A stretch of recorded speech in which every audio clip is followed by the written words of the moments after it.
नमस्कार मंडळी, चला की आज आपण कुरकुरीत होणारी अशी कोथिंबीर वडी बनवणार आहोत। तर कोथिंबीर वडी बनवण्यासाठी कोथिंबीर स्वच्छ धुवून घ्यायची, मग तिला बारीक चिरून घ्यायचं। कोथिंबीर बारीक चिरली की वडी बनवण्यासाठी मसाला करायचा। तर हिरवी मिरची, लसूण, अद्रक, धने, जिरे टाकून मिक्सरमधून बारीक करून घ्यायचं। मग एका प्लेटमध्ये कोथिंबीर घ्यायची, त्याच्यात तांदळाचं पीठ टाकायचं, बेसन पीठ टाकून घ्यायचं, तयार केलेला मसाला टाकून घ्यायचा, हळदी पावडर, लाल तिखट, चवीनुसार मीठ टाकून पाणी टाकून छान डो बनवून घ्यायचं। त्याला छान मळून घ्यायचं डोला। मग 2 रोल बनवून घ्यायचे, मग त्याला वाफाळून घ्यायचे।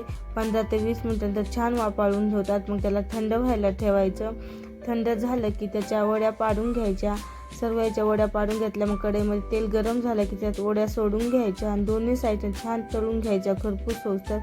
छान आपल्या कुरकुरीत वड्या तयार होतात। ही कशी वाटली कोथिंबीर वडी? आवडली का? कमेंटमध्ये सांगा आणि आपल्या चॅनलला नक्की सबस्क्राईब करा। चला भेटूया अशाच रेसिपीसोबत। बाय.